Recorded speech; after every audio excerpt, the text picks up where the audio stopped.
नमस्कार प्यारे विद्यार्थियों। कक्षा 5 विषय गणित वार्षिक परीक्षा मॉडल पेपर 2022 में आपके लिए लेकर के हाजिर हुआ हूं। तो वीडियो को पूरा ज़रूर देखें और गणित का जो मॉडल पेपर है उसको पूरी तरह से हल किया हुआ है। सभी सवालों के आंसर मैं आपको बताऊंगा और कैसे ज्ञात करना ये भी साथ साथ में सिखाऊंगा। तो वीडियो को पूरा ज़रूर देखें और अनिल क्लासेस चैनल पर पहली बार आए हैं तो चैनल को सब्सक्राइब कर लें, जिससे आपको ऐसे ही मॉडल पेपर सभी विषयों के मिलते रहें। मॉडल पेपर आपको कक्षा 5, 8, 12 और 10 सभी के मिलेंगे। सभी बोर्ड एग्जाम के मॉडल पेपर आपके लिए मैं लेकर के आता रहता हूं। तो आइए वीडियो की शुरुआत करते हैं।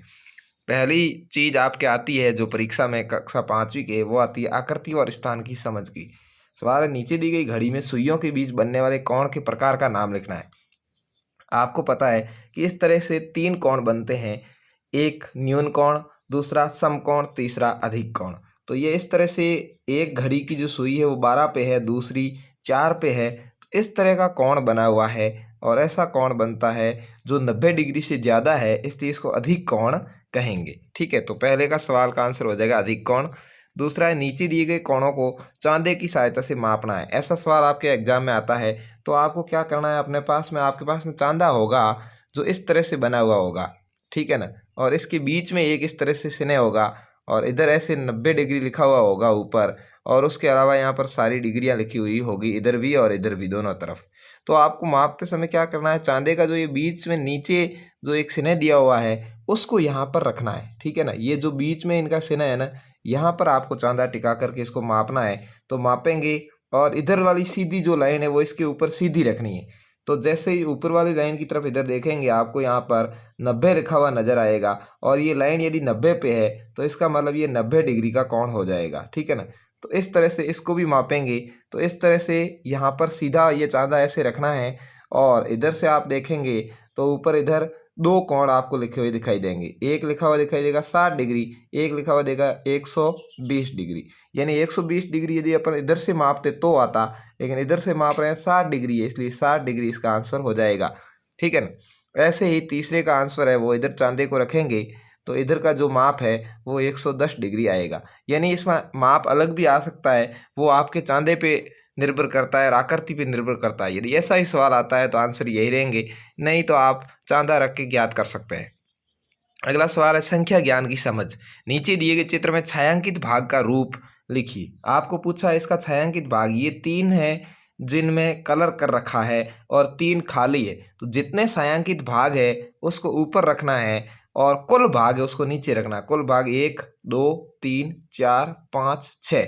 तो क्या आ जाएगा आंसर अपना 3/6। 3/6 किस में है भाई, स में है। तो इधर आप कोष्टक में लिख देंगे 6, इसका आंसर हो जाएगा। अगला सवाल है 2 सही 3/5 को अंकों में कैसे लिखते हैं। तो आपको पता है 2 सही मतलब 2 पूरे हैं और फिर 3/5 है, तो ये हो गया इस तरह से। और इस तरह से किस में लिखा हुआ भाई, द में लिखा हुआ है 2 सही 3/5। तो आपका सही आंसर है वो द हो जाएगा।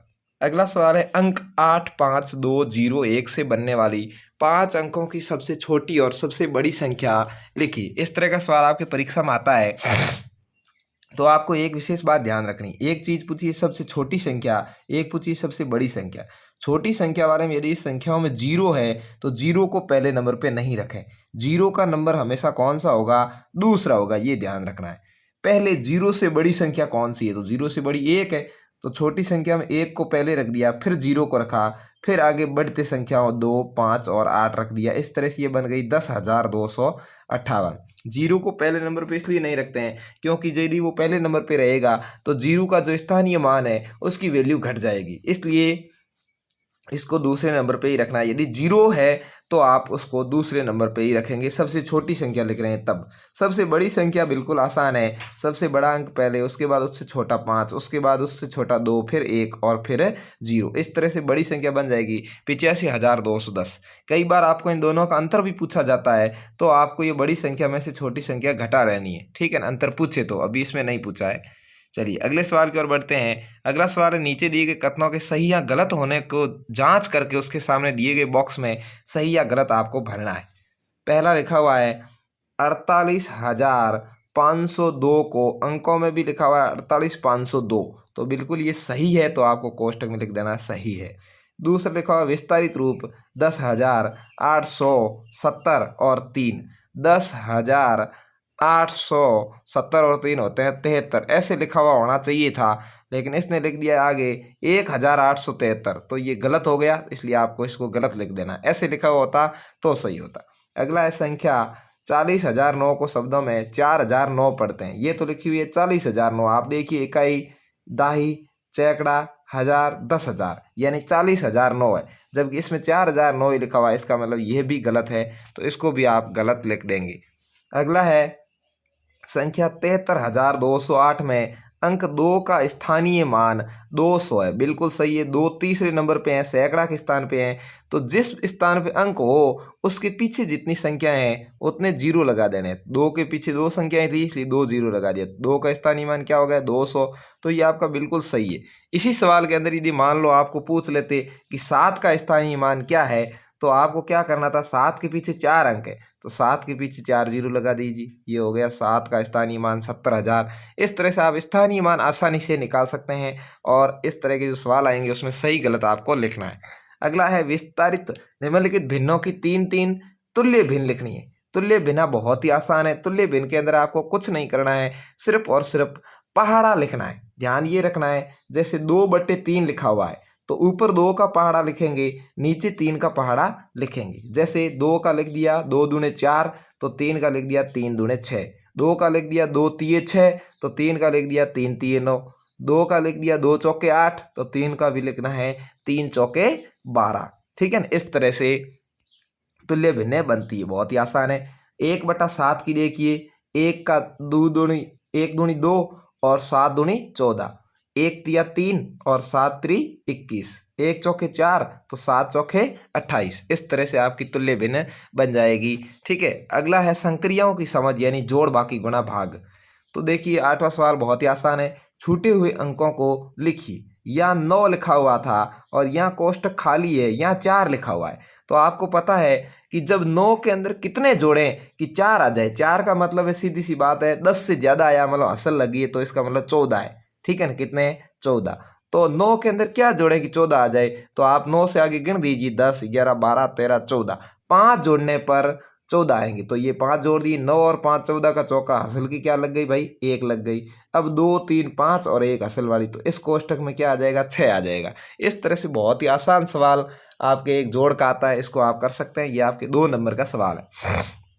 अगला है खंड अ और ब को मिलाइए। ये भी बहुत ही आसान सवाल है। खंड अ और ब में आपको ध्यान रखना है, खंड अ के अंदर जोड़ बाकी का निशान लगा हुआ होगा और खंड ब में उसको हल किया हुआ है। जैसे लिखा हुआ है 171 और 21, आप इस तरह से इसको पास में लिख करके भी जोड़ सकते हैं कि 171 के अंदर 21 जोड़ो, 1 1 2, 7 और 2 9, और 192 कहाँ लिखा हुआ है? यहाँ लिखा हुआ है, तो आपने सीधा उसको इससे मिला दिया।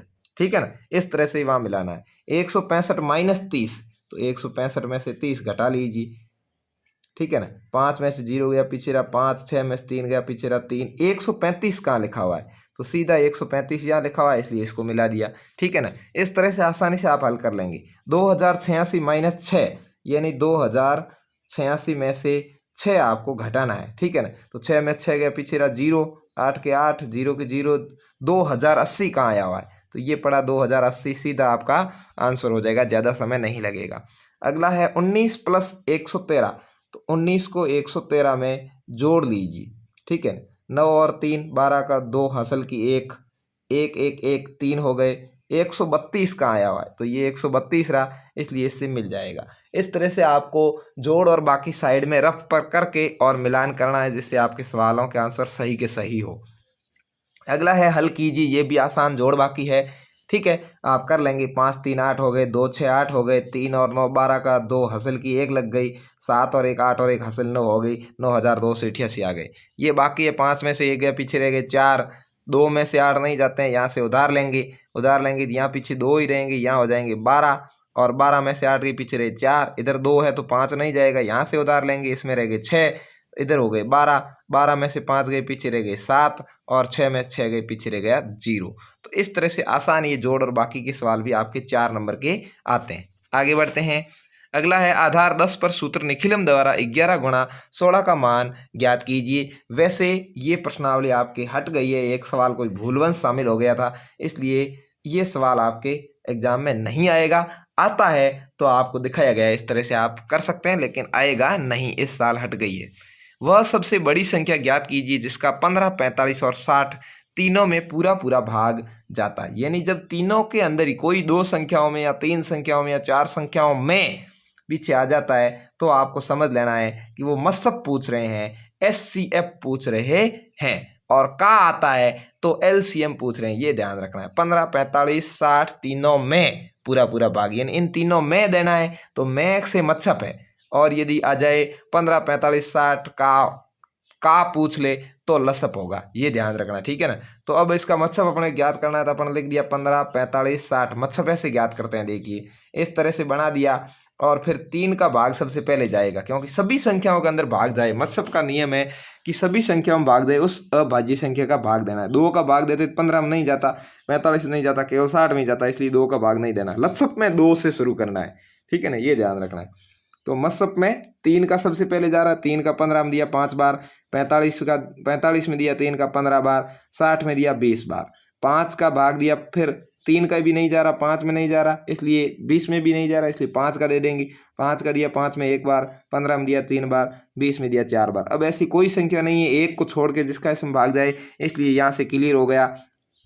अब जो संख्या आई, क्या क्या आई, 1 आई 3, 1 आई 5, इन दोनों को आपस में गुणा कर लो और आ गया 15। यानी 15 वह बड़ी से बड़ी संख्या है जिसका 15, 45 और 60 तीनों में पूरा पूरा भाग जाता है। तो इसका जो मसफ है, जिसको अपन SCF भी कहते हैं, 15 आ जाएगा। ये आपका आंसर हो जाएगा। इस तरह से आपको परीक्षा में सवाल करने हैं। अगला सवाल बहुत ही आसान आया है। राजकीय प्राथमिक विद्यालय खेड़ा में 165 विद्यार्थी है। एक भामाशाह ने गणवेश के लिए प्रति विद्यार्थी 550 रुपये दिए। बताइए भामाशाह ने कुल कितनी राशि दी। बहुत ही सिंपल सवाल है। जैसे ही कुछ विद्यार्थियों की संख्या और प्रति विद्यार्थी संख्या लिखी हुई है, कुल राशि ज्ञात करनी है, मतलब बड़ी राशि होगी तो आपको पता है गुणा हो जाएगा। 165 गुणा 550 है, इस तरह से आप गुणा कर सकते हैं। सबसे पहले ये 0 है, इसलिए 165 का गुणा 0 से कर लिया, 3 0 आ गए। फिर 5 है, 5 का मतलब स्थानीय मान 50 है, तो अपन 165 का गुणा 50 से कर लेंगे। इसमें आसान बात क्या है कि 0 आया हुआ है ना, ये 0 1 लिख दिया सबसे पहले। फिर 5 का गुणा 5 से किया, 5 की 25 हासिल की 2। फिर 5 का 6 से किया, 6 5 30 और 2 32 हासिल की 3। और फिर 5 का 1 से किया और ये लिख दिया 8। अब इनको ये ध्यान रखना है कि ये 3 चीज़ें लाइन में होनी चाहिए, ठीक है ना, तो ये आप अच्छे से इसका आंसर दे पाएंगे। अब अगला है 165 गुणा 500 हो गया, क्योंकि 5 के पीछे 2 अंक है ना, तो 2 0 लगा देंगे। ये 2 0 आसानी से यहाँ लिख दिए दोनों के नीचे। फिर 5 का वही 5, फिर ये 2 32 का, और फिर 5 3 8।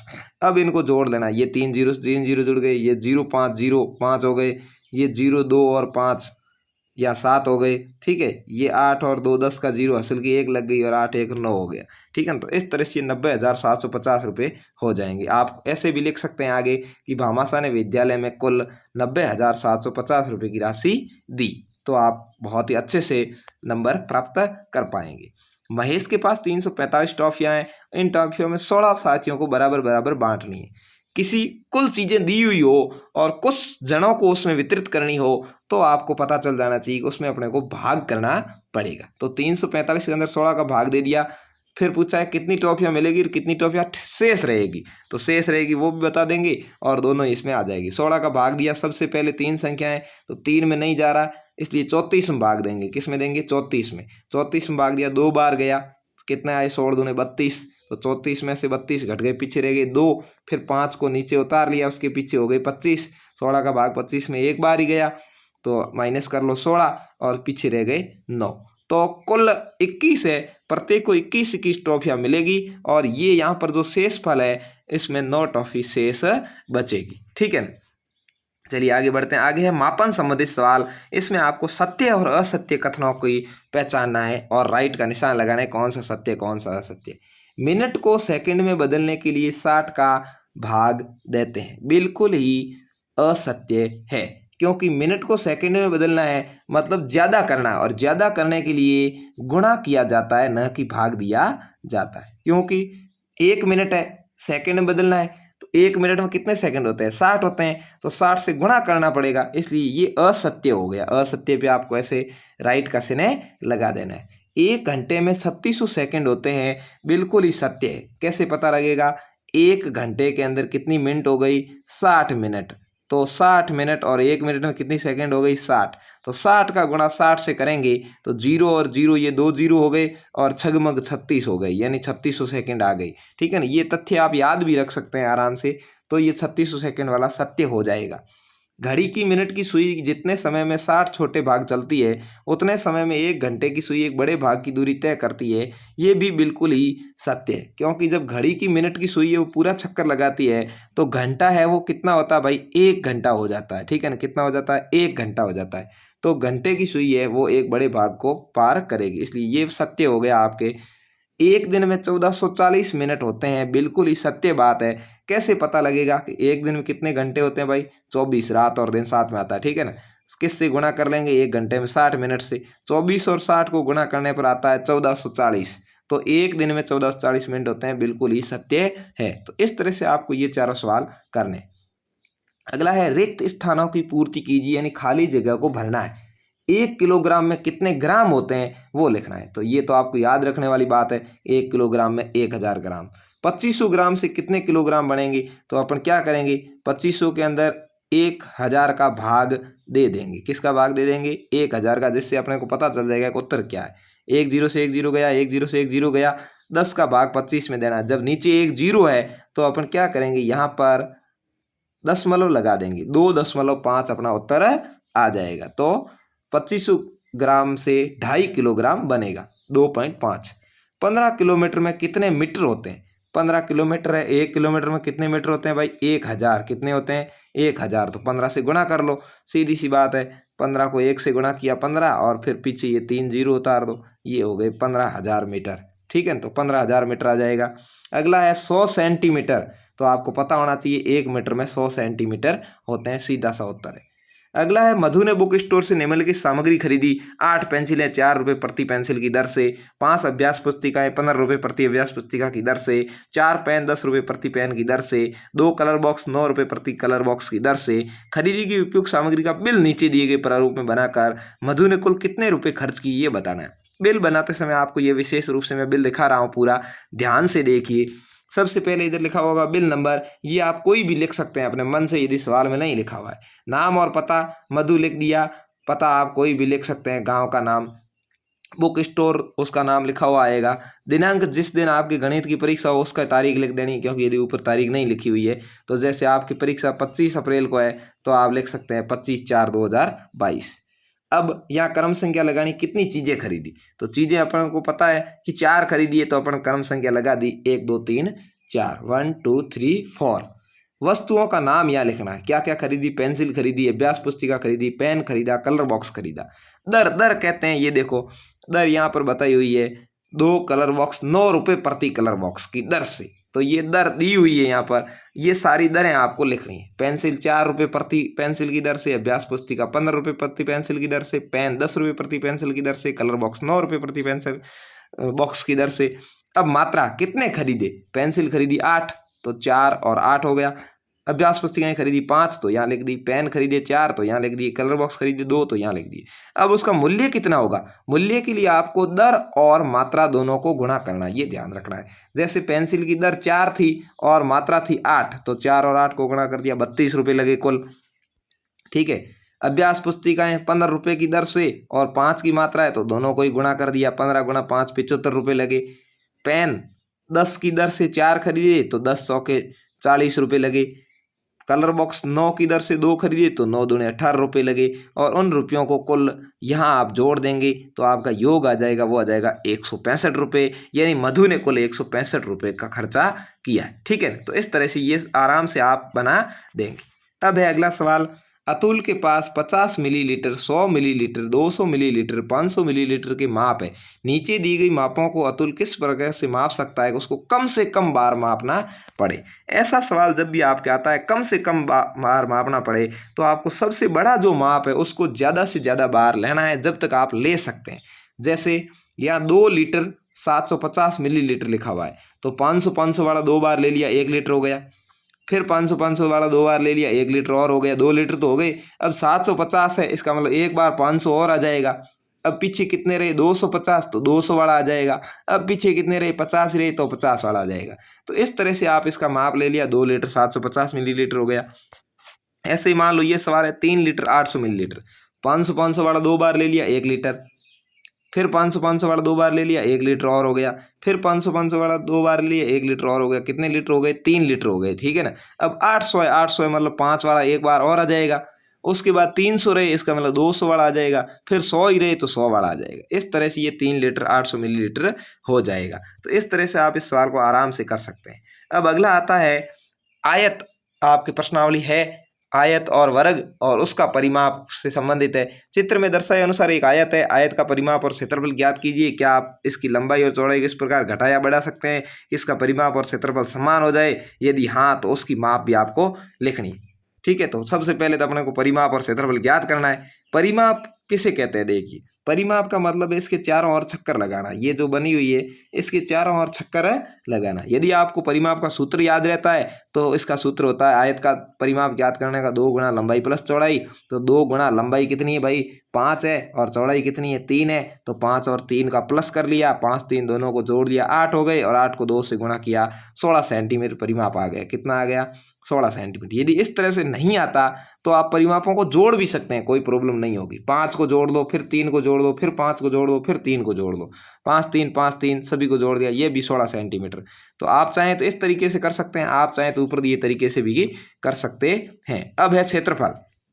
क्षेत्रफल दिया हुआ है लंबाई और चौड़ाई, ठीक है। इसका क्षेत्रफल का सूत्र है लंबाई गुणा चौड़ाई, यानी जो ये माप दी हुई है इन दोनों को आपस में गुणा करना है, 5 और 3 को। 5 3 15 सेंटीमीटर के पीछे स्क्वायर लगा हुआ है, या आप 15 वर्ग सेमी भी लिख सकते हैं। या तो आपको वर्ग सेमी लिखना पड़ेगा, या आप इसके पीछे ये 2 लगाएंगे ऐसे ऊपर स्क्वायर में, ठीक है। अब इसने कहा है कि आप किस प्रकार घटाया बढ़ा सकते हैं इसका परिमाप और क्षेत्रफल समान हो जाए। तो समान करने के लिए आपको क्या करना पड़ेगा?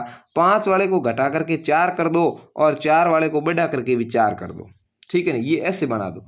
अब क्षेत्रफल निकालना है, ये हो गई 4, ये भी हो गई 4। परिमाप निकालना है तो अपन क्या करेंगे? जोड़ दिया 4, 4 इधर आए 8, 4 इधर गए 12, 4 इधर गए 16। परिमाप कितना आ गया? 16 आ गया। क्षेत्रफल कैसे निकालते हैं भाई? 4 गुणा 4, 400 कितना हो गया? 16। तो देख लीजिए क्षेत्रफल और दोनों ही समान हुए कि नहीं हुए? हो गए। तो इस तरह से आपको करने, ठीक है ना। तो इस तरह से आपके आराम से हो जाएगा। अब है अंतिम पैटर्न, आंकड़ों का प्रबंधन और पैटर्न की समझ। इसमें सवाल आ रहा है नीचे दिए गए पैटर्न को आगे बढ़ाइए। सबसे पहले ऊपर तीर जा रहा था, फिर तीर किधर घूमा? इधर घूम गया 2 नंबर पे, फिर तीर किधर घूमा? इधर घूम गया। अब किधर नंबर है देखो, सबसे पहले ऊपर, फिर ऐसे मुड़ा, फिर ऐसे मुड़ा, अब ऐसे मुड़ेगा। तो ये तीर इस तरह से मुड़ा हुआ है, वो आपका आंसर हो जाएगा, और वो है स में आंसर। तो आपको यहाँ कोष्टक के अंदर इस तरह से स लिख देना है। आगे है संख्या 12 को टेली सिने में दर्शाइए। टेली सिने बहुत ही आसान है, आपको पता है जब 5 टेली सिने हो जाते हैं तो 4 के बाद 5वां टेली सिने इस तरह से लगता है। क्वेश्चन लिस्ट में 12 बताएं, 5 अपने हो गए, फिर ये 5 हो गए 10, फिर 11 और 12। इस तरह की आकृति स में बनी हुई है, तो आपको यहाँ कोष्टक में स सही आंसर भर देना है। ज़्यादा कम हो तो भी आप आराम से टेली सिने सीख सकते हैं, कोई ज़्यादा हार्ड नहीं है। नीचे दिए गए संख्या के पैटर्न को 2 पदों तक आगे बढ़ाना है। पैटर्न बहुत ही आसान है। 6 के बाद 10 दिया हुआ है, कितने जुड़ रहे हैं? 4 जुड़े 10 हो गए, फिर 10 में 4 जुड़े 14 हो गए, फिर 4 जुड़े 18 हो गए। तो अपन भी 4 जोड़ेंगे, कितने आ जाएंगे? 22 आ जाएंगे, और फिर 4 जोड़ेंगे 26 आ जाएंगे। इस तरह से आपको पैटर्न को आगे बढ़ाना है। जो नियम पीछे चल रहा है वही नियम आपको आगे चलाना है। अगला है 35। 35 में से 6 गए, पीछे रहे 29। 29 में से 6 गए, पीछे रहे 23। 23 में 6 गए, पीछे रहे 17। तो अपन 17 में से 6 घटा लेंगे, ठीक है ना। 17 में से 6 गए, पीछे क्या रहा? 11। तो अपना लिख दिया 11। 11 में से और 6 घटा लीजिए, 11 में से 6 गए, पीछे क्या रहा? 5। तो ये अपना लिख दिया 5। तो इस तरह से आपको पैटर्न बनाने वाले सवाल भी आराम से कर लेंगे। अब है अंतिम सवाल। जयपुर शहर में यातायात पुलिस द्वारा किसी चौराहे पर यातायात नियमों का पालन नहीं करने पर बनाए गए चालानों की संख्या नीचे तालिका में दी गई है। इस आंकड़ों का नीचे दिए गए ग्राफ में स्तंभ चार्ट बनाना है। स्तंभ का मतलब खंबे खड़े करने हैं, ठीक है ना। ये दिया हुआ सोमवार को 5, मंगलवार को 4, बुधवार को 6, गुरुवार को 3। तो आपको स्तंभ चार्ट कैसे बनाना है? देखिए आसान सा सवाल है, आप इसको पूरा आराम से देख सकते हैं। ये आपको दिखाई दे रहा है, देखिए सोमवार को 5 था, तो अपन क्या करना है? इधर संख्याएं लिख लेनी, पहले नंबर पे 0, फिर इधर 1 2 3 4 5 6 7 8 ऐसे, और 5 पर ये लाइन खींच करके इसको इस तरह से मिला करके ऐसे ऐसे भर देना है। फिर अगला था 4, मंगलवार को, तो मंगलवार को 4 तक खींच करके ऐसे ऐसे भर देना है। फिर बुधवार को 6 थी तो इस तरह से 6 पर खींच करके भर देना है। और फिर गुरुवार को 3 थी तो 3 तक खींच करके भर देना है। अब अपन देख करके आराम से बता सकते हैं। यदि सवाल आता कि सबसे ज़्यादा किस दिन चली तो अपन कह देते बुधवार को, सबसे कम किस दिन चली तो स्तंभ चार्ट देख के गुरुवार आंसर बता सकते थे। तो ये था आपका कक्षा 5 का गणित का मॉडल पेपर। ऐसे ही मॉडल पेपर में हिंदी, अंग्रेजी और पर्यावरण सभी के आपके लिए लेकर के परीक्षा तक आता रहूँगा। तो आपको यदि पसंद आया है तो अनिल क्लासेज चैनल को ज़रूर सब्सक्राइब करें और बेल आइकन दबाएं, जिससे आपको ऐसे ही वीडियोस मिलते रहेंगे। मॉडल पेपर कक्षा 5, 8, 10 और 12 सभी के मैं लेकर के आता रहूँगा। धन्यवाद, मिलते हैं नेक्स्ट वीडियो में। जय हिंद, वंदे मातरम। अपने सभी दोस्तों को ज़रूर शेयर करें और सभी अध्यापक साथी है वो अपने बच्चों तक इस मॉडल पेपर को ज़रूर पहुँचाएँ, जिससे बच्चे ज़्यादा से ज़्यादा अभ्यास कर सकें। धन्यवाद।